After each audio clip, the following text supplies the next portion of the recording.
서울을 다녀온 뉴욕 사람들이 뉴욕보다 서울이 더 편했다는 후기를 며칠째 올리면서 발칵 뒤집어졌습니다.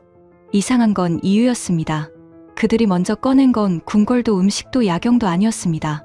처음 댓글은 비웃는 쪽이 많았습니다. 며칠 여행하고 서울이 더 낫다니 뉴욕 생활을 너무 쉽게 말하는 것 아니냐는 반응이 먼저 달렸습니다. 그런데 시간이 지나자 비슷한 후기가 하나씩 더 붙었습니다. 서울을 다녀온 뒤 뉴욕의 평범한 하루가 불편해졌다는 말이 이어졌습니다. 왜일까요? 그 이야기는 화려한 풍경이 아니라 아주 작은 생활 장면에서 시작됐습니다. 지금 시작합니다. 한국 최고라고 댓글을 남겨주세요. 여러분의 구독과 좋아요는 아주 큰 힘이 됩니다. 서울을 다녀온 뉴욕 사람들이 어느 날부터 이상한 말을 하기 시작했어요. 그 말들은 제가 진행하던 밤 라디오 방송의 문자창으로, 음성 메시지로, 방송이 끝난 뒤에도 남아있는 짧은 사연으로 연달아 들어왔습니다. 뉴욕에서 오래 살아온 사람들이었죠. 여행을 많이 다녀본 사람들도 있었고, 자기 동네의 위험과 편리함을 누구보다 잘 안다고 믿는 사람들이었습니다. 그런데 그들이 서울 이야기를 하면서 이상하게도 궁궐이나 음식보다 자기 손 이야기를 먼저 꺼냈어요. 처음엔 평범한 여행 후기인 줄 알았습니다. 서울에 다녀왔다면 궁궐이 아름다웠다거나 거리가 밝았다거나 음식이 인상적이었다는 말이 먼저 나올 거라고 생각했거든요. 그런데 사람들은 그런 말을 오래 하지 않았어요. 대신 서울에서 돌아오고 나니 뉴욕의 평범한 하루가 갑자기 피곤해졌다고 했습니다. 계산대 앞에서 문 앞 택배 알림을 보는 순간에 밤길을 걸을 때 자기 몸이 다시 조여드는 것 같다고 했죠. 한 청취자는 서울의 작은 가게 계산대 이야기를 남겼어요. 물건을 고르고 카드를 내고 영수증을 받는 동안 자기가 지갑을 움켜쥐지 않았다는 걸 나중에 알았다고 했습니다. 뒤에 선 사람이 얼마나 가까운지 재지 않았고 점원의 손끝을 계속 따라가지도 않았다는 거죠. 그런데 뉴욕으로 돌아와 동네 가게 계산대 앞에 선 순간 손이 먼저 지갑 쪽으로 갔다고 했어요. 그 짧은 동작 하나가 갑자기 너무 피곤하게 느껴졌다고요. 다른 메시지는 문 앞 택배에서 시작됐어요. 서울 친구 집 앞에 상자가 놓여 있는데 아무도 급히 들여놓지 않는 걸 보고 처음에는 자기 혼자 불안했다고 해요. 그런데 저녁이 되어도 상자는 그대로였고 친구는 그걸 특별한 일처럼 말하지도 않았다는 겁니다. 밤길 이야기도 이어졌죠. 어떤 청취자는 음성 메시지 끝에 이렇게 말했어요. 서울 밤길에서 처음으로 손에 힘을 뺐어요. 저는 다음 사연으로 넘기려다 손가락을 멈췄습니다. 그 문장이 야경보다 더 오래 남았거든요. 그래도 처음에 저는 꽤 자신 있었어요. 여행 후유증이죠. 하고 웃어넘겼습니다. 낯선 도시에서 며칠 쉬다 오면 자기 도시가 갑자기 거칠게 보일 수 있잖아요. 저는 속으로 조금 더 냉정하게 생각했죠. 대도시를 엽서처럼 비교하면 안 된다. 며칠 본 서울과 평생 사는 뉴욕을 같은 저울에 올리는 건 순진한 비교다. 그때 저는 정말 그렇게 믿었습니다. 저는 뉴욕을 사랑합니다. 이 도시는 제 일터이고 제 문장들이 자라난 곳이고 제가 매일 아침 커피를 들고 다시 걸어 나가는 무대입니다. 뉴욕에서 경계한다는 건 도시를 미워해서 하는 일이 아니에요. 계산대에서는 내 차례와 내 물건을 확인하고 문 앞 상자는 되도록 빨리 들여놓고 밤길에서는 뒤쪽 발소리와 건너편 불빛을 함께 듣습니다. 그건 겁이 아니라 대도시를 아는 태도라고 저는 믿어왔습니다. 그래서 서울을 칭찬하는 사람들에게도 마음 한쪽으로는 이렇게 말하고 있었어요. 여러분은 아직 도시를 생활로 본 게 아닙니다. 좋은 친구를 만났고 좋은 동네를 다녔고 낯선 언어 때문에 불편함조차 새로움으로 포장된 겁니다. 저는 라디오에서 부드럽게 말했지만 속으로는 거의 결론을 내려두고 있었습니다. 서울 찬양은 여행에서 돌아온 사람들이 잠깐 겪는 밝은 착각이라고요. 그런데 설명이 끝까지 가지 않았어요. 왜 그들은 궁궐보다 계산대를 말했을까요? 왜 쇼핑보다 문 앞 택배를 말했을까요? 왜 음식보다 밤길에서 풀린 손을 말했을까요? 여행이 남긴 감상이라기엔 그 장면들이 너무 생활 쪽에 붙어 있었습니다. 저는 그 점이 마음에 걸렸어요. 서울을 다녀온 사람들은 제가 평생 능력이라고 믿었던 기본 동작이 잠깐 사라졌다고 말하고 있었습니다. 서울이 완벽하다는 뜻은 아니었습니다. 어느 도시든 조심해야 할 순간은 있죠. 다만 그들이 말한 건 거창한 안전이 아니라 하루 중 너무 익숙해서 이름도 붙이지 않았던 긴장이 몇 번 쉬었다는 느낌이었습니다. 그날 방송이 끝난 뒤에도 저는 사연 하나를 다시 재생했습니다. 서울 밤길에서 처음으로 손에 힘을 뺐어요. 스피커에서 그 문장이 다시 흘러나오자 저는 칼럼 메모장에 밑줄을 그었습니다. 관광지가 아니라 계산대. 관광지가 아니라 택배. 관광지가 아니라 손. 편했다, 좋았다, 안전했다 같은 말은 지웠습니다. 대신 더 작고 이상한 문장들이 남았어요. 지갑을 안 움켜짐. 상자를 안 뛰어감. 밤길에서 손을 안 쥬. 메모들이 한 장에 모이자 질문이 바뀌었어요. 서울이 얼마나 멋졌느냐가 아니었습니다. 왜 뉴욕으로 돌아온 사람들이 자기 손을 다시 의식하게 되었느냐였죠. 사람은 특별한 풍경보다 매일 반복하던 행동이 흔들릴 때 더 오래 말합니다. 그래서 며칠 뒤 방송에서 그 사연들을 다시 꺼냈어요. 조금은 농담처럼 말했습니다. 서울 여행이 뉴욕 사람들에게 이상한 부작용을 남긴 모양이라고요. 문자창이 바로 움직였어요. 어떤 사람은 맞다고 했고, 어떤 사람은 과장이라고 했고, 또 어떤 사람은 제가 아직 모른다고 했습니다. 그중 한 문장이 제게 곧장 꽂혔어요. 그럼 직접 가서 확인해 보세요. 서울에서 뉴욕 사람들이 무엇을 안 지키게 되는지요. 저는 그 문장을 읽고 잠깐 말을 놓쳤습니다. 청취자 의견이라기보다 제 책상 위에 떨어진 검증 과제 같았거든요. 아니, 솔직히 말하면 도전장에 가까웠죠. 방송이 끝나고 저는 그 문장을 다시 적었습니다. 무엇을 안 지키게 되는가? 보통 여행 이야기는 무엇을 봤는지, 무엇을 먹었는지, 누구를 만났는지로 정리되잖아요. 그런데 이 질문은 반대였습니다. 서울이 뉴욕 사람에게 무엇을 새로 하게 했느냐가 아니라 무엇을 멈추게 했느냐는 질문이었어요. 평생 몸에 새긴 경계 동작을 잠깐이라도 내려놓는다는 뜻처럼 들렸습니다. 저는 감상문처럼 듣는 일을 멈추고 반박할 질문들을 만들기 시작했습니다. 계산대에서 덜 의심받는다는 말이 진짜인가? 무난 물건을 하루 종일 걱정하지 않는다는 말이 과장 아닌가? 사람 많은 지하철과 밤길에서도 몸의 긴장이 덜하다는 말이 가능한가? 좋은 동네가 닫힌 문과 경비 없이도 좋은 동네일 수 있는가? 이렇게 적고 보니 제가 서울을 보러 가는 게 아니라 서울 칭찬을 시험하러 가는 사람처럼 보였습니다. 제가 가장 먼저 확인하고 싶었던 건 계산대였습니다. 가게 직원과 손님 사이에는 아주 짧은 확인의 시간이 있습니다. 물건이 제대로 찍혔는지, 카드가 제대로 돌아왔는지, 뒤에 선 사람이 너무 가까이 오지 않는지요. 뉴욕에서 그것은 무례가 아니라 자연스러운 습관입니다. 그런데 서울에서는 그 확인이 정말 줄어드는 걸까요? 저는 열린 매대 위에 물건이 놓여 있고 영수증이 아무렇지 않게 남아있는 장면이 무엇을 말하는지 직접 봐야 했습니다. 무난 물건은 더 이상했습니다. 저는 택배 알림이 오면 바로 시간을 계산하는 사람입니다. 지금 내려갈 수 있는지, 이웃에게 부탁해야 하는지, 상자가 밖에 얼마나 오래 있었는지 머릿속으로 먼저 세어보죠. 그 습관을 부끄러운 일로 만들고 싶지는 않았습니다. 다만 서울에서는 문 앞 택배가 하루의 배경처럼 놓여 있다는 말이 반복됐습니다. 특정 건물의 운인지, 특정 동네의 분위기인지, 아니면 사람들이 서로의 문 앞을 다르게 대하는 생활 방식인지 구분해야 했습니다. 다음 질문은 이동 중의 몸에서 나왔습니다. 출퇴근길 지하철은 어디서나 피곤합니다. 서울이라고 사람이 적을 리도 없고 밀리지 않을 리도 없죠. 그런데 서울을 다녀온 사람들은 혼잡함보다 긴장의 차이를 말했습니다. 가방을 당기는 속도, 손잡이를 잡은 손의 힘, 옆 사람과의 거리, 늦은 시간 편의점 불빛 아래를 지나갈 때의 걸음 같은 것들이요. 저는 퇴근길 지하철과 밤 편의점 불빛을 직접 통과해 봐야 했습니다. 마지막으로 남은 건 동네의 모양이었습니다. 좋은 동네가 닫힌 문과 경비 없이도 좋은 동네일 수 있는가? 뉴욕에서 좋은 동네라는 말은 종종 단단한 입구, 확인하는 사람, 조심스럽게 설계된 경계와 함께 떠오릅니다. 그게 나쁘다는 뜻은 아니에요. 많은 사람이 그렇게 자기 삶을 지키니까요.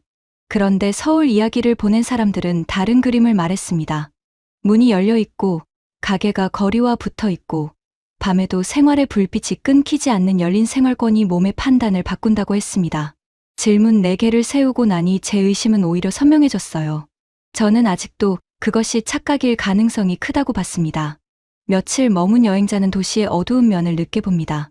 안내해주는 사람이 있고, 좋은 동선만 지나고, 낯선 언어 때문에 불편함조차 새로움으로 포장되기도 하니까요. 전화 속 목소리만으로는 반박도, 동의도 할 수 없었죠. 그날 밤 저는 빈 원고 파일을 열고 칼럼 제목부터 적었습니다. 서울 여행이 뉴욕인에게 주는 착각, 쓰는 동안에도 저는 조금 웃었습니다. 제가 이길 거라고 생각했으니까요. 제목을 쓰고 나니 해야 할 일이 분명해졌어요. 열린 매대와 영수증, 문 앞 택배, 퇴근길 지하철, 밤 편의점 불빛. 그들이 내려놓았다는 동작이 정말 내려놓을 만한 것이었는지 확인하는 일. 그리고 가능하다면 그 모든 것이 여행자의 짧은 착각이었다는 것을 증명하는 일. 그렇게 저는 서울행 비행기를 예약했습니다. 서울에 도착한 다음 날 아침, 저는 일부러 유명한 곳보다 지하철역 출구 옆 작은 매장으로 먼저 갔습니다. 서울을 칭찬하던 청취자들이 반복해서 말한 건 궁궐이나 음식이 아니라 계산대였으니까요. 정말 도시의 감각이 바뀌는지 보려면 사진에 잘 나오는 장소보다 손이 먼저 움직이는 곳으로 가야 했습니다. 문이 열리자 커피 냄새와 냉장고의 낮은 소리가 먼저 들렸고 출근길 손님들이 좁은 통로를 익숙하게 지나가고 있었습니다. 처음 제 발을 멈추게 한 건 낯선 상품이 아니었어요. 낮은 매대 위에 립밤과 치약, 면도기 같은 생필품이 그대로 놓여 있다는 사실이었습니다. 투명한 문도 없고 직원이 열쇠를 들고 와야 할 잠금 장치도 없었죠. 뉴욕에서는 그런 작은 물건 앞에서도 먼저 호출 버튼을 찾는 일이 익숙했습니다. 직원이 올 때까지 기다리고 뒤에 선 사람의 한숨을 듣고 물건 하나를 꺼내는 일까지 작은 절차가 되곤 했거든요. 그런데 여기서는 손님들이 그냥 손을 뻗었어요. 립밤을 짚고 치약을 바구니에 넣고 면도기를 들고 계산대로 갔습니다. 너무 평범해서 아무도 그 장면을 신기하게 여기지 않았죠. 이상하게도 신기해하는 사람은 저 하나였습니다. 저는 물건 앞에서 손을 뻗다가 멈췄어요. 누가 막은 것도 아닌데 허락을 받기 전에는 이 물건에 닿으면 안 될 것 같은 느낌이 몸에 먼저 올라왔습니다.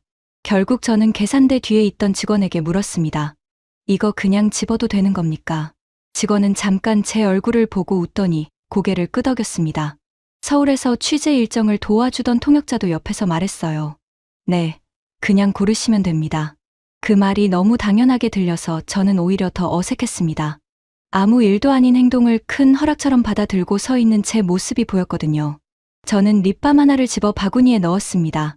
그 작은 물건이 손바닥에 올라오는 순간에도 손끝이 조심스러웠습니다. 마치 누군가가 제 손을 보고 있다가 지금 왜 그걸 집었느냐고 물을 것 같았습니다. 뉴욕에서 배운 습관을 나쁘게 말하고 싶지는 않습니다. 그것은 도시가 오래 가르쳐 준 생존의 동작이니까요. 다만 그날 서울의 작은 매장 안에서는 그 동작이 제 몸에 얼마나 깊게 남아 있는지가 먼저 보였습니다. 계산은 너무 조용하게 끝났어요. 직원은 물건을 찍고 저는 카드를 내고 영수증을 받았습니다. 봉투를 건네받는 손길도 특별히 친절하거나 특별히 무심하지 않았어요. 그냥 다음 손님으로 넘어가는 평범한 흐름이었죠. 그런데 제 몸은 그 흐름을 따라가지 못했습니다. 저는 영수증을 손에 쥔 채 출구 근처에서 잠깐 멈춰 섰어요. 누군가 뒤에서 부를 것 같았습니다. 영수증을 보여달라고 하거나 봉투 안에 물건과 맞춰보자고 할 것 같았죠. 그래서 저는 문 쪽으로 한 걸음 가다가 다시 돌아봤습니다. 직원은 이미 다음 손님의 물건을 찍고 있었고 뒤에 있던 손님들은 제 옆을 자연스럽게 지나갔습니다. 한 사람은 냉장고에서 음료를 꺼냈고 다른 사람은 계산이 끝나자 영수증도 제대로 보지 않고 밖으로 나갔습니다. 제가 계속 출구 앞에 서 있자 통역자가 조심스럽게 말했어요. 영수증은 버리셔도 돼요. 직원도 휴지통 쪽을 가리키며 웃었습니다. 저는 순간 영수증을 더 꼭 쥐었죠. 버려도 된다는 말을 들었는데도 제 몸은 아직 증거를 놓기 싫어했어요. 그 모습이 저도 민망해서 작게 웃었습니다. 물건 하나 산 사람이 왜 출구에서 재판을 기다리는 사람처럼 서 있었는지 그제야 제 눈에도 보였거든요. 그 순간 이상하게도 제 손에 남은 영수증만 장면을 붙잡고 있었습니다. 아무도 요구하지 않은 증거를 저 혼자 꽉 쥐고 있었던 겁니다. 출구 앞에는 저를 확인하는 눈이 없었고 뒤의 손님들은 저를 피해서 지나간 것도 아니었습니다. 그냥 자기 하루를 이어가고 있었어요. 저는 그제야 영수증을 접어 휴지통에 넣었습니다. 손에 들어간 힘이 조금 늦게 풀렸습니다. 매장 밖으로 나오자 저는 노트를 펼쳤습니다. 검증표 첫 줄에는 계산대에서 덜 의심받는다는 말이 진짜인가? 라고 적혀 있었습니다. 서울에 오기 전에 저는 그 옆에 틀렸다는 표시를 하게 될 거라고 생각했습니다. 여행자의 감상은 실제 생활 앞에서 금방 깨진다고 믿었으니까요. 그런데 그날 아침 제 펜은 곧장 결론으로 가지 못했습니다. 저는 확신 대신 물음표를 그렸습니다. 그 물음표는 서울이 완벽하다는 뜻이 아니었습니다. 작은 매장 하나로 도시 전체를 판단할 수 없다는 것쯤은 저도 알고 있었습니다. 하지만 처음으로 제 반박에는 작은 금이 갔습니다. 빠르게 살 수 있어서가 아니었습니다. 물건이 싸서도 아니었습니다. 그곳에서 저는 손님이기 전에 잠재적 문제로 세워지는 느낌을 덜 받았습니다. 그 차이가 생각보다 크게 남았습니다. 상점 안에서는 그랬습니다. 하지만 저는 곧바로 인정하고 싶지 않았어요. 계산대는 직원이 있고 손님들이 지켜보는 공간입니다. 그렇다면 아무도 지켜보지 않는 문 앞에서는 어떨까요? 남의 물건이 복도에 놓여 있고 주인은 보이지 않는 상황에서도 이 감각이 유지될까요? 그 질문은 그날 오후 숙소 엘리베이터 문이 열리자마자 제 앞에 놓였습니다. 복도에는 택배 상자가 여러 개 놓여 있었어요. 갈색 상자와 흰 봉투가 문 앞마다 기대어 있었고 어떤 것은 신발장 옆에, 어떤 것은 현관문 바로 아래에 놓여 있었습니다. 저는 순간적으로 걸음을 늦췄죠. 누가 이걸 두고 간 건지, 얼마나 오래 있었는지, 주인은 알고 있는지부터 생각했습니다. 저에게 문 앞의 상자는 늘 시간과 경쟁하는 물건이었으니까요. 저는 통역자에게 물었어요. 이거 주인이 잊은 겁니까? 관리실에 알려야 하는 것 아닙니까? 그는 상자를 한번 보고는 별일 아니라는 얼굴로 대답했습니다. 퇴근하면 가져가겠죠. 조금 있다가 가져갈 거예요. 그 말이 너무 가볍게 지나가서 저는 오히려 다시 상자를 봤습니다. 제가 무겁게 들고 있던 생각이 그 복도에서 혼자만 큰 소리를 내는 것 같았어요. 그래도 저는 쉽게 물러나지 않았어요. 혹시 문제가 생기면 제보가 될 수도 있지 않습니까? 하고 휴대폰을 꺼냈습니다. 상자들이 놓인 복도를 사진으로 남기려는 순간 통역자가 낮은 목소리로 말했어요. 그건 그냥 남의 택배예요. 사건처럼 찍으면 오히려 이상해 보여요. 저는 손을 멈췄습니다. 제가 택배를 지키려는 사람인지 남의 물건을 더 의심스럽게 만드는 사람인지 순간 헷갈렸죠. 뉴욕에서 배송 알림은 하루를 잘게 자릅니다. 지금 내려갈 수 있는지, 이웃에게 부탁해야 하는지, 현관 카메라가 제대로 켜져 있는지, 택배 보관함에 들어갔는지부터 확인하게 됩니다. 커피를 마시다가도 알림이 울리면 마음이 문 앞으로 뛰어갑니다. 그것이 과한 걱정이라기보다 여러 번 배운 현실적인 계산이었습니다. 그래서 저는 그 복도에서 사람들이 너무 태평해 보이는 게 아니라 제 머릿속 계산이 너무 빠르게 돌아가는 것처럼 느껴졌습니다. 방으로 가는 동안에도 저는 자꾸 뒤를 돌아봤습니다. 엘리베이터 앞에서 한 번, 계단 쪽에서 한 번, 방문 앞에 서서 또 한 번 봤어요. 복도를 지나던 사람들은 그런 제 시선을 따라오지 않았습니다. 누군가는 집 문을 열었고, 누군가는 음식물 봉투를 들고 지나갔고, 아이를 부르는 목소리가 문 안쪽에서 흘러나왔죠. 상자를 두고도 사람들의 하루는 멈추지 않았습니다. 사건을 보고 있는 사람은 거의 저 혼자였습니다. 상자들은 복도의 주인공이 아니라 배경처럼 놓여 있었어요. 그 말이 이상하게 들릴지 모르지만 저에게는 바로 그 배경처럼 놓여 있다는 사실이 충격이었습니다. 뉴욕의 제 머릿속에서는 문 앞 상자가 곧장 이야기의 시작이 되거든요. 없어지면 어떡하지? 누가 가져가면 어떡하지? 지금 가야 하나? 늦으면 안 되나? 그런데 이 복도에서는 그 질문들이 아무에게도 급히 전달되지 않는 것처럼 보였습니다. 저녁에 다시 복도로 나왔을 때 상자 몇 개는 사라져 있었고 다른 작은 봉투가 새로 놓여 있었어요. 복도는 더 위험해 보이지 않았습니다. 오히려 더 생활에 가까워져 있었죠. 문틈으로 저녁 냄새가 새어나오고 신발장 옆 우산이 젖은 채 서 있고 엘리베이터는 조용히 오르내렸습니다. 저는 그제야 그 공간이 사건 현장이 아니라는 걸 느꼈어요. 사람들이 자기 하루를 잠깐 문 앞에 내려놓는 생활 공간에 가까웠습니다. 그때 문이 하나 열리고 어린아이가 어른 손을 잡고 나왔습니다. 아이는 문 앞에 상자를 흘낏 보더니 그냥 지나갔어요. 어른도 아무 말 없이 아이 손을 조금 자기 쪽으로 당겨 상자를 피하게 했습니다. 가르친다는 표정도 아니었습니다. 그냥 남의 물건 앞에서는 그렇게 지나가는 법을 보여주는 작은 동작 같았습니다. 저는 그 손을 오래 봤습니다. 그렇다고 이 도시에서는 아무것도 사라지지 않는다고 쓰고 싶지는 않았습니다. 그런 문장은 너무 쉽고 너무 위험합니다. 제가 본 것은 절대 안전이 아니라 그날의 복도였습니다. 적어도 그 복도에서는 물건 하나가 사람의 하루를 계속 붙잡고 흔들지 않았습니다. 상자가 놓여 있어도 누군가의 저녁이 곧장 중단되지 않았고 알림 하나가 마음 전체를 문 앞으로 끌고 가지 않는 것처럼 보였습니다. 방으로 돌아와 저는 노트를 펼쳤어요. 무난 물건을 하루 종일 걱정하지 않는다는 말이 과장 아닌가. 라는 줄 아래에 천천히 적었습니다. 하루가 물건을 지키는 일로 끊기지 않는다. 문장을 쓰고 나서도 한참 펜을 내려놓지 못했어요. 그 말은 서울을 칭찬하는 문장이라기보다 제가 살던 도시의 하루가 얼마나 자주 작은 긴장으로 잘렸는지 처음 인정하는 문장에 가까웠습니다.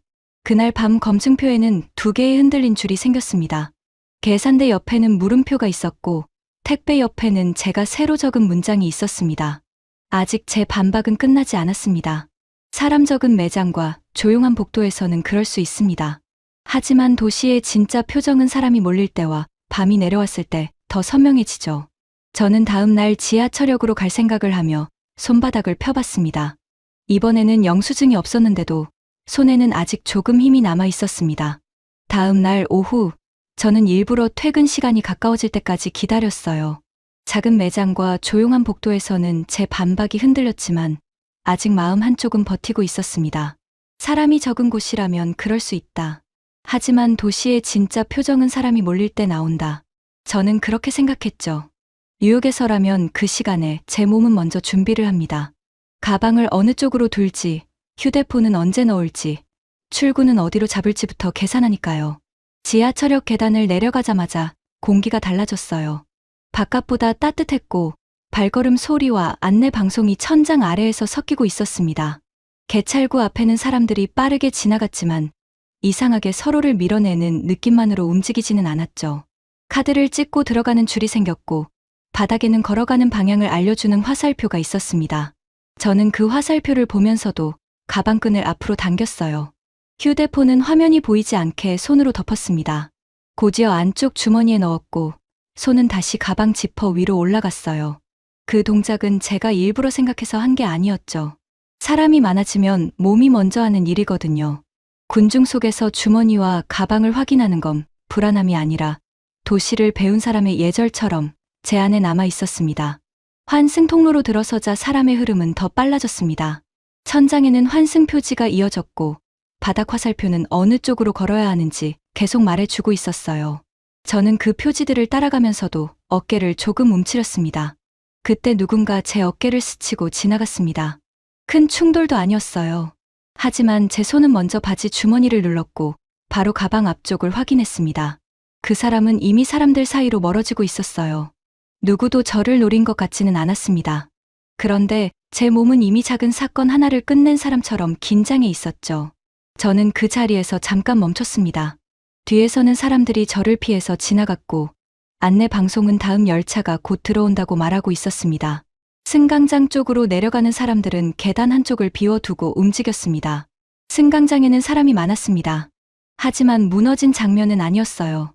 문이 열리자 먼저 내리는 사람들이 빠져나왔고 기다리던 사람들은 조금 옆으로 물러섰다가 다시 안으로 들어갔습니다. 누군가 큰 소리로 질서를 설명하지 않았는데도 사람들은 대체로 그 흐름을 알고 있는 듯했습니다. 저는 그걸 보면서도 가방끈을 놓지 못했습니다.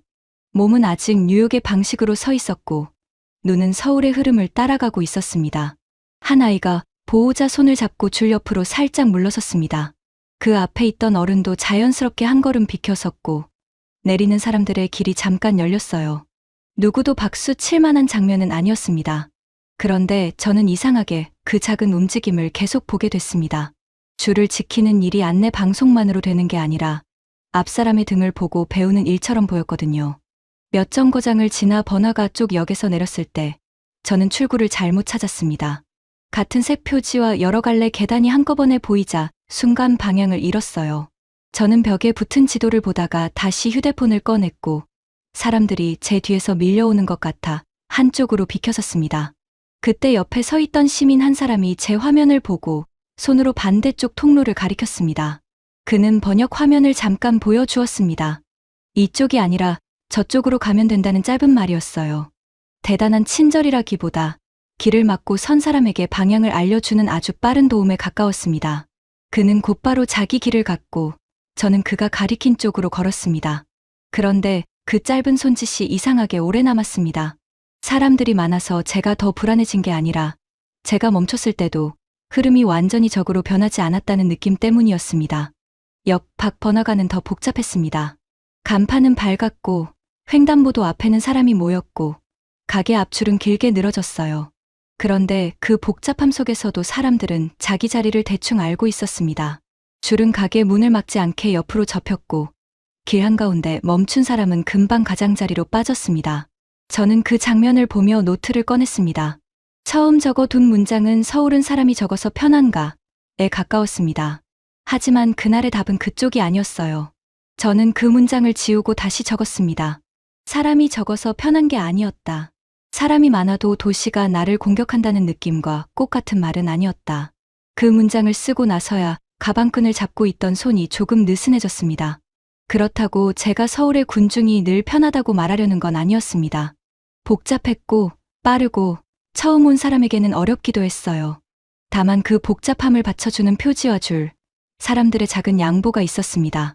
아이에게 줄 옆으로 비켜서는 법을 보여주고 길 잃은 사람에게 짧게 손짓해주고 가게 문을 막지 않게 줄을 접는 일. 한국 사람들에게는 너무 평범한 장면이겠지만 밖에서 온 제게는 조용히 오래 쌓인 약속처럼 보였습니다. 하지만 가장 어려운 검증은 아직 남아 있었어요. 낮에 지하철과 밝은 번화가는 그럴 수 있습니다. 사람들이 많고 표지가 있고 열차가 계속 오니까요. 제가 정말 확인해야 할 문장은 따로 있었죠. 서울 밤길에서 처음으로 손에 힘을 뺐다는 그 문장. 그래서 그날 밤 저는 숙소방에 앉아 있다가 일부러 더 늦은 시간에 밖으로 나갔습니다. 목적지는 멀지 않았습니다. 숙소 근처 편의점이었어요. 사실 꼭 필요한 물건은 없었죠. 물 한 병을 사도 되고 아무것도 사지 않아도 됐습니다. 중요한 건 밤의 길을 걸어보는 일이었습니다. 로비를 나서자 낮보다 공기가 차가웠고 골목 입구에는 작은 가게들의 불빛이 남아 있었어요. 저는 휴대폰을 손에 들고 길을 확인하며 천천히 걸었습니다. 편의점 안은 조용했지만 비어있지는 않았습니다. 학생처럼 보이는 사람이 음료를 고르고 있었고 회색 외투를 입은 남자가 컵라면, 물을 기다리고 있었어요. 계산대 옆에서는 늦은 시간에 작은 소리들이 이어졌죠. 저는 물 한 병을 샀고 일부러 바로 숙소로 돌아가지 않고 조금 돌아서 걸었습니다. 제 몸이 어떤 반응을 하는지 보고 싶었어요. 돌아오는 길에 길을 헷갈렸습니다. 낮에 봤던 골목이라고 생각했는데 비슷한 간판과 닫힌 셔터가 이어지자 방향이 흐려졌어요. 저는 휴대폰 지도를 다시 보려다가 멈췄습니다. 그 순간 뉴욕에서 오래 배운 자세가 먼저 올라왔습니다. 휴대폰을 주머니에 넣고 열쇠를 꺼내 손가락 사이에 끼우고 뒤를 돌아봤습니다. 그건 겁이 많은 행동이 아니었습니다. 제가 아는 밤길의 기본값이었어요. 길을 잘못 들었을 때 손에는 휴대폰보다 열쇠가 있어야 하고 시선은 앞만 보면 안 됩니다. 발걸음은 느려지면 안 되고 밝은 길을 찾아야 합니다. 저는 그렇게 배웠고 오래 그렇게 살아왔습니다. 그래서 서울의 그 골목에서도 제 몸은 아주 자연스럽게 방어 자세를 만들었습니다. 그런데 골목 끝에 편의점 불빛이 보였어요. 조금 전 들렀던 곳과 다른 작은 편의점이었습니다. 그 앞 버스 정류장에는 가방을 맨 학생 둘이 나란히 서 있었고 양복 위솥을 팔에 건 직장인이 휴대폰을 보며 버스를 기다리고 있었죠.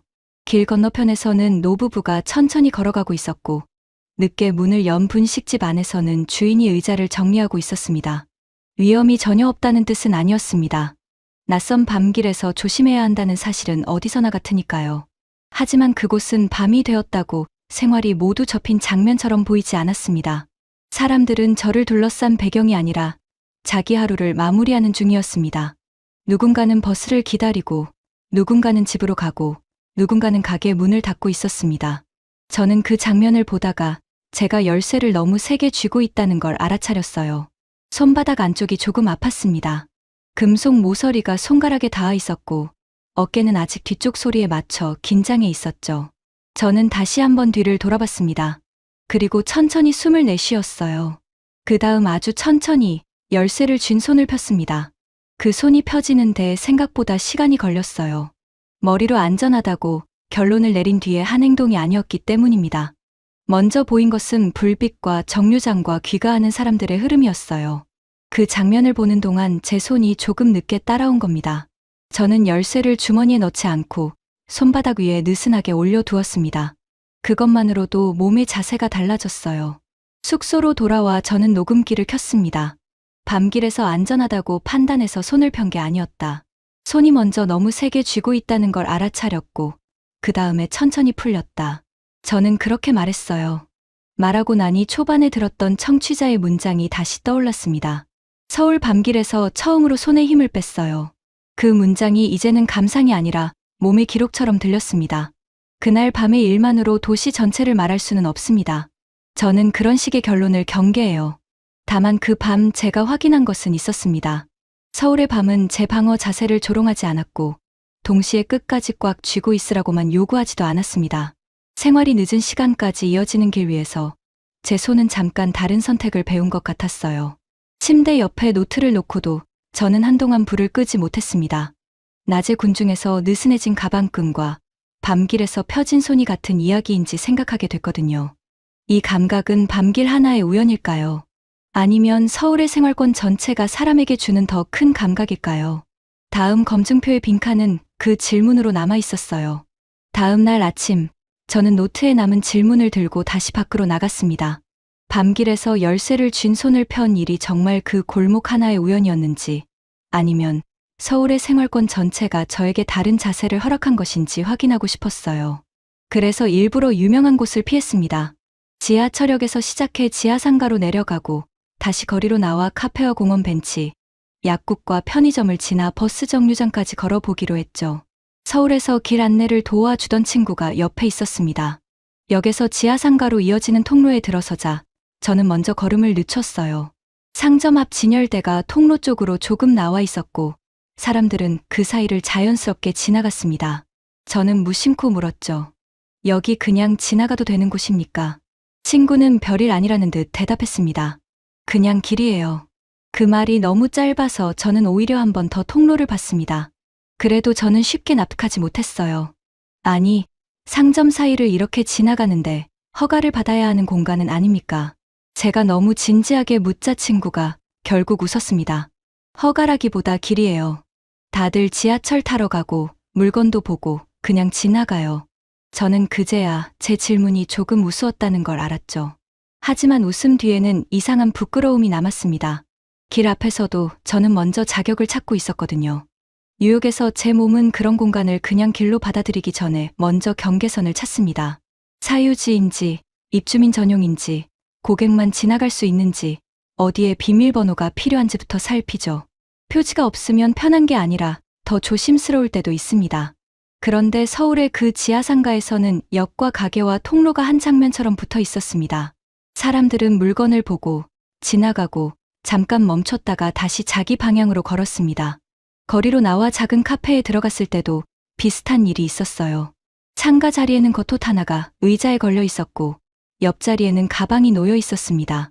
그런데 사람은 없었죠. 저는 순간적으로 주인을 찾아 두리번거렸습니다. 누군가 물건을 두고 간 건가 싶었거든요.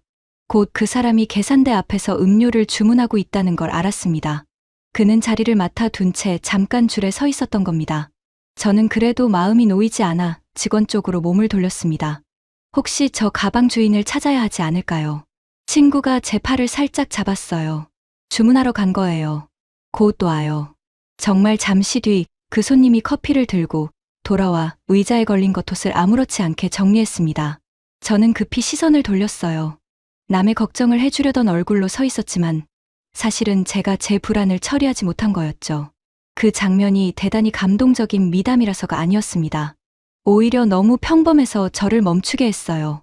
누군가의 가방이 잠깐 의자에 놓여 있고 다른 사람들은 그 앞을 그냥 지나가고 주인은 커피를 들고 돌아옵니다. 서울 사람들은 그것을 사건으로 부르지 않았습니다. 저는 그 평범함이 오히려 더 낯설었어요. 커피를 들고 밖으로 나오자 공원 쪽 벤치가 보였습니다. 노인 한 분은 장바구니를 옆에 두고 쉬고 있었고 아이는 보호자 옆에서 과자를 먹고 있었습니다. 양복을 입은 직장인은 휴대폰을 보며 잠깐 앉아 있었고 산책 나온 사람들은 천천히 지나갔어요. 저는 벤치 앞에서 또 멈췄습니다. 그리고 거의 습관처럼 물었습니다. 여기 앉아도 되는 곳입니까? 친구는 이번에도 짧게 대답했습니다. 그냥 앉으셔도 돼요. 저는 조심스럽게 벤치 끝에 앉았어요. 이상하게도 그 짧은 허락이 제 안에서 크게 울렸습니다. 사실 그는 저에게 특별한 허락을 준 게 아니었어요. 그냥 공원 벤치라고 말한 것뿐이었죠.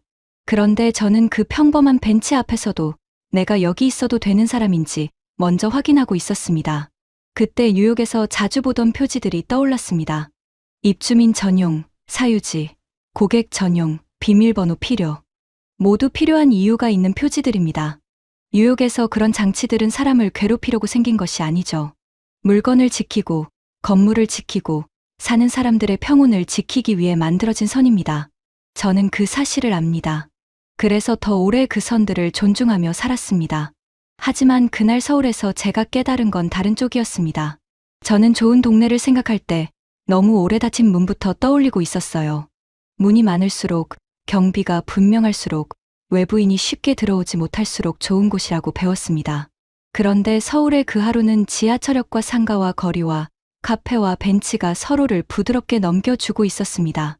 좋은 동네가 꼭 성처럼 닫혀 있어야만 하는 것은 아닐지도 몰랐습니다. 약국에 들렀을 때 저는 다시 그 감각을 확인했습니다. 발에 붙일 밴드를 하나 사고 싶었는데 저는 먼저 안쪽을 둘러보며 직원에게 물었습니다. 이쪽도 손님이 그냥 들어가도 되는 곳입니까? 직원은 진열대 쪽을 가리키며 필요한 걸 고르시면 된다고 했습니다. 물건을 고르고 계산한 뒤에도 저는 영수증을 접어 손에 쥐었습니다. 하지만 아무도 그 종이를 확인하지 않았습니다. 편의점에서는 물 한 병을 샀습니다. 출입문 옆에 서서 길을 확인하는 동안 사람들이 들어오고 나갔습니다. 누군가는 계산하고, 누군가는 택배 상자를 들고 나왔고, 누군가는 버스 시간을 확인하며 문 앞에서 잠깐 서 있었어요. 저는 그 흐름 안에서 계속 같은 질문을 하고 있었습니다. 나는 지금 통로를 맡고 있는 사람인가? 손님이 아닌데 너무 오래 서 있는 사람인가? 여기 있어도 되는 사람인가? 버스 정류장에 도착했을 때 그 질문은 더 선명해졌습니다. 학생과 직장인과 장바구니를 든 사람들이 같은 지붕 아래 서 있었습니다. 누구도 서로를 크게 신경 쓰지 않았지만 그렇다고 서로를 밀어내지도 않았습니다. 저는 노트에 마지막 검증 문장을 적었습니다. 좋은 동네는 성처럼 닫혀 있어야만 하는 것은 아니다. 그리고 그 아래에 조금 더 작은 글씨로 썼습니다. 나는 너무 오래 내가 있어도 되는 사람인지 증명하며 살아왔다. 그날 하루를 돌아보며 저는 시설보다 사람들의 손을 더 많이 떠올렸습니다. 남의 택배 앞을 그냥 지나가는 손, 아이를 줄 옆으로 이끄는 손, 길 잃은 사람에게 짧게 방향을 알려주는 손, 벤치 끝에서 장바구니를 조금 당겨 자리를 내주는 손이었죠. 앞에서 본 장면들을 다시 적다 보니 서울의 편리함은 시설 하나가 아니라 그런 손들이 서로를 방해하지 않도록 조금씩 물러서는 습관 위에 놓여 있다는 생각이 들었습니다. 그 모든 장면은 대단한 구호가 아니었습니다. 하지만 그런 평범함은 하루아침에 생기지 않습니다. 누군가는 오래 지켜왔고, 누군가는 아이에게 보여주었고, 누군가는 자기가 받은 질서를 다음 사람에게 넘겼을 겁니다. 그래서 서울의 길은 제게 편리한 길이 아니라 오래 쌓인 약속처럼 보였습니다. 이 도시가 완벽하다는 뜻은 아니었어요.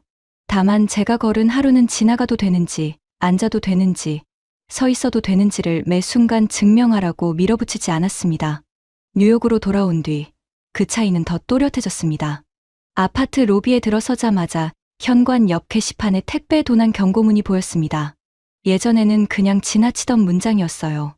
배송 물품을 오래 방치하지 말라는 안내, 분실에 주의하라는 문장, 의심스러운 사람을 보면 신고하라는 문장, 모두 필요한 말이었습니다.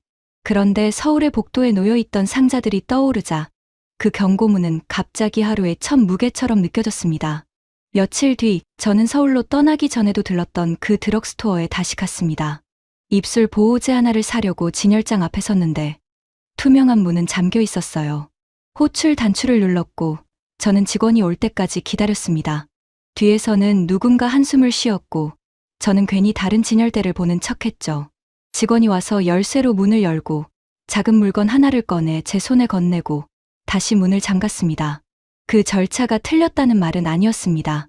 이 도시에는 이 도시가 견뎌온 문제가 있고 그 문제를 막기 위해 생긴 방식이 있습니다. 저는 그것을 오래 이해해왔습니다.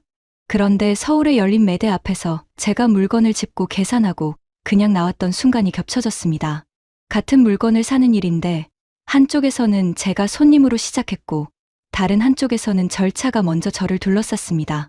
계산을 마치고 밖으로 나오려는데 제 손에 영수증이 있었습니다. 저는 그것을 꽉 쥐고 있었어요. 아무도 보자고 하지 않았는데도 몸은 이미 출구 앞에서 증거를 들고 있었습니다. 그때 서울의 계산대가 떠올랐습니다.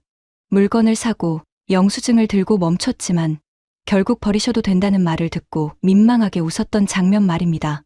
저는 뉴욕의 출입문 앞에서 제 손을 내려다봤습니다. 손은 또 무언가를 증명할 준비를 하고 있었습니다. 지하철에서도 마찬가지였습니다. 사람이 많아지자 제 손은 자연스럽게 가방끈을 감았습니다. 밤길에서는 열쇠가 손바닥 안으로 들어왔고 뒤쪽 소리에 맞춰 어깨가 먼저 굳었습니다. 저는 그 행동들을 부끄럽게 여기고 싶지는 않았습니다. 그건 제가 뉴욕에서 살아온 방식이었고 수많은 날 저를 지켜준 습관이었으니까요. 다만 이제는 그 습관의 무게가 보였습니다. 라디오 방송으로 돌아온 날, 한 청취자가 메시지를 보냈습니다. 그래도 서울은 여행 후유증이었나요? 저는 잠깐 대답하지 못했습니다. 여행 후유증이라면 흐려져야 했는데 서울에서 본 장면들은 오히려 뉴욕의 평범한 하루를 더 또렷하게 만들고 있었거든요. 택배 경고문, 잠긴 진열장, 손에 쥔 영수증, 가방끈, 열쇠. 모두 제가 매일 들고 살던 것들이었습니다. 저는 마이크 앞에서 조용히 말했습니다. 제가 서울을 너무 쉽게 설명하려 했던 것 같습니다. 대도시를 모르는 사람들의 순진한 비교라고 생각했지만 서울에서 본 것은 순진한 감상이 아니었습니다. 남의 물건 앞을 그냥 지나가고 줄을 조금 비켜서고 길을 묻는 사람에게 손짓해주는 평범한 반복이었죠. 뉴욕을 덜 사랑하게 된 건 아니었습니다. 서울을 완벽한 도시라고 말하려는 것도 아니었어요. 다만 제가 능력이라고 믿었던 경계심이 꽤 무거운 짐이었다는 걸 인정해야 했습니다. 방송이 끝난 뒤 저는 칼럼 파일을 열었습니다. 처음 적어두었던 제목은 아직 그대로 남아 있었어요. 서울 여행이 뉴욕인에게 주는 착각. 그 문장에는 서울에 오기 전의 자신감이 그대로 들어 있었습니다. 저는 그 제목을 한 글자씩 지웠습니다. 화면이 비자 이상하게 조용해졌어요. 그리고 빈 줄 위에 새 제목을 적었습니다. 뉴욕인들이 서울을 더 좋다고 말한 진짜 이유. 손에 힘을 빼도 되는 도시. 마지막 문장은 오래 걸렸습니다. 서울이 완벽하다는 말은 아니었다. 뉴욕이 틀렸다는 말도 아니었다.